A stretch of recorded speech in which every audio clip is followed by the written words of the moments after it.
2 Maccabées 3. Tandis que la ville sainte était habitée dans une paix complète et qu'on y observait les lois le plus exactement possible à cause de la piété du grand prêtre Onéas et de sa haine pour le mal, il arrivait que les rois eux-mêmes honoraient le saint lieu et rehaussaient la gloire du temple par les dons les plus magnifiques.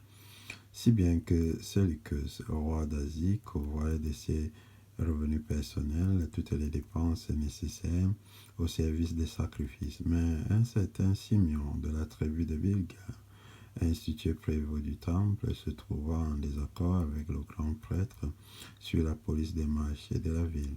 Comme il ne pouvait l'emporter sur Onéas, il alla trouver Apollonios, fils de Thracios, qui était à cette époque le stratège de Cilicia et de Phénicie.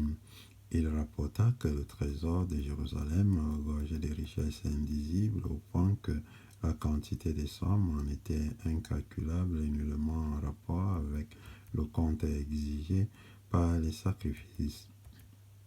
Il était possible de les faire tomber en la possession du roi.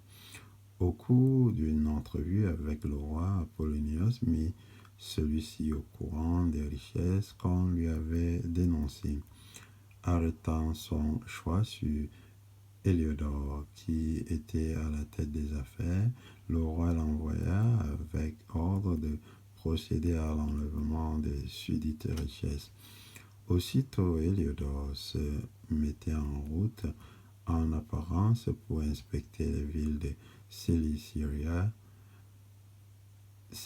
et de Phénicie, en fait pour accomplir les intentions du roi. Arrivé à Jérusalem et reçu avec bienveillance par le grand prêtre et par la ville, il fit part de ce qu'on avait dévoilé et manifesta le but de sa présence, demandant ensuite si véritablement il en était ainsi. Le grand prêtre lui représenta que le trésor contenait les dépôts des veuves et des orphelins, et une somme appartenant à Iekan, fils de Tobie, personnage occupant une très haute situation, et qu'à l'encontre de ce que colportait faussement l'impie Simeon, il y avait en tout 400 talents d'argent et 200 talents d'or. Qu'au reste, il était absolument impossible de faire tort à ceux qui s'étaient confiés à la sainteté de ce lieu, à la majesté et à l'inviolabilité d'un temple vénéré dans le monde entier.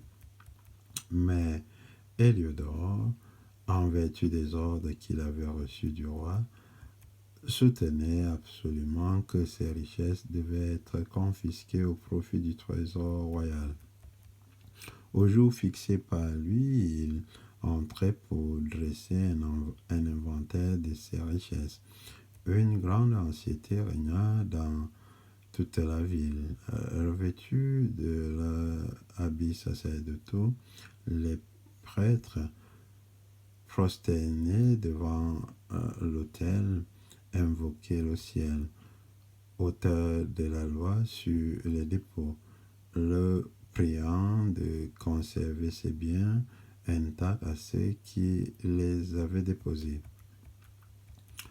À voir l'aspect du grand prêtre, on ne pouvait manquer de sentir une blessure jusqu'au fond du cœur, tant son air et l'altération de son teint trahissaient l'angoisse de son âme.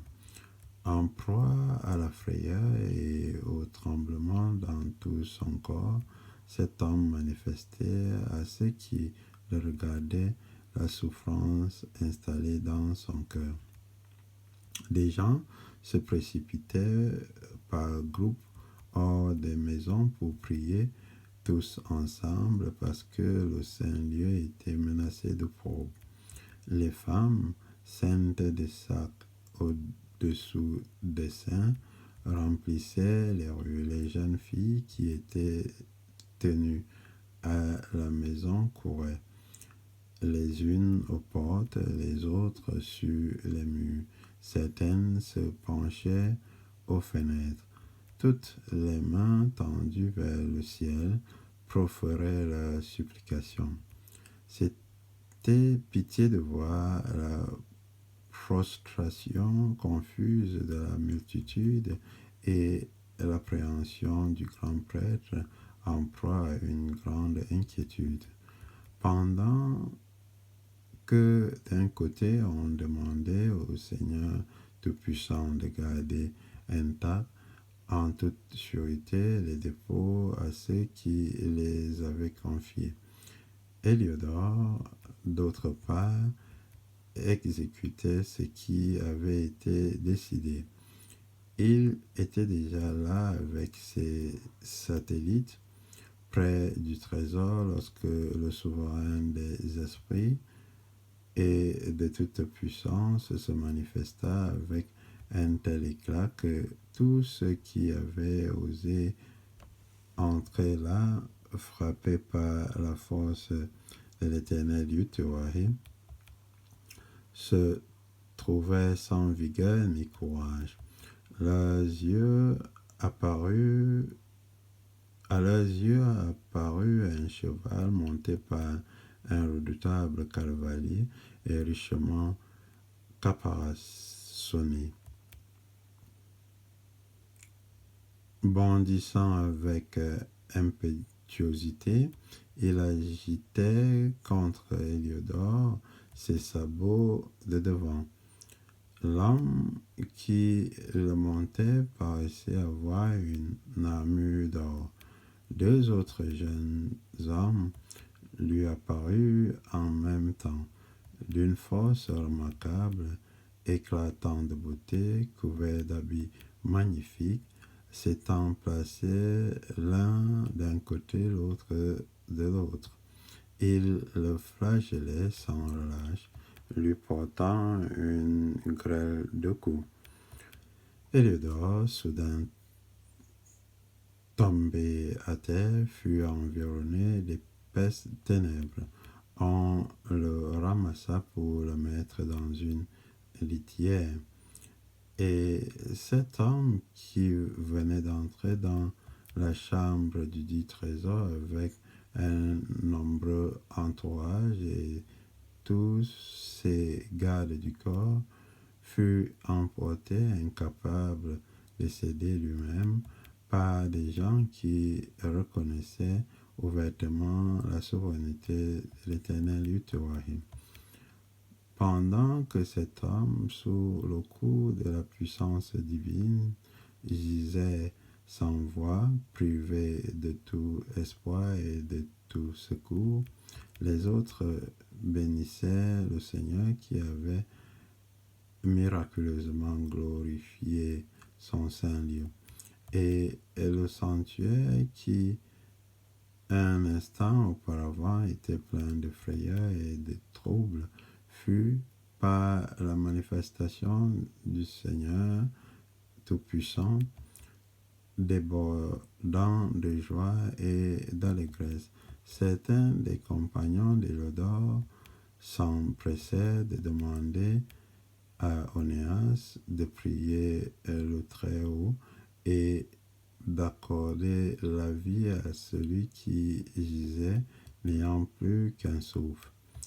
Dans la crainte que le roi ne soupçonnât par hasard les Juifs d'avoir joué un mauvais tour à Héliodore, le grand prêtre offrit un sacrifice pour le retour de cet homme à la vie.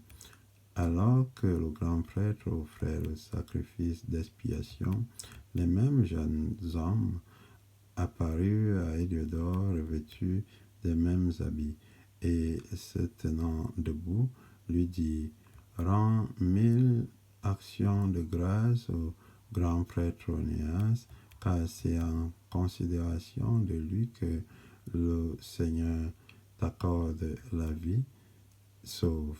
Quant à toi, ainsi fustigé du ciel, annonce à tous à tous la grandeur de la force de l'Éternel du Touraï. Ayant dit ces paroles, il disparut.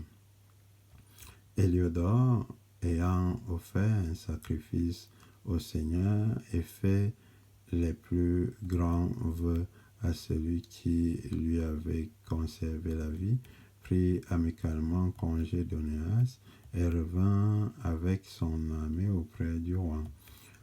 Il rendait témoignage à tous des œuvres de l'Éternel du Touraï très grands qu'il avait contemplées de ses yeux. Au roi, lui demandant quel homme lui paraissait propre à être envoyé une fois encore à Jérusalem, Héliodore répondit, si tu as quelque ennemi ou quelque conspirateur contre l'État, envoie-le là-bas et il te reviendra déchiré par les fouets, si toutefois il en réchappe, car il y a vraiment pour le lieu saint une puissance toute particulière de l'Éternel Yutwahi. Celui qui a sa demeure dans le ciel veille sur ce lieu et le protège.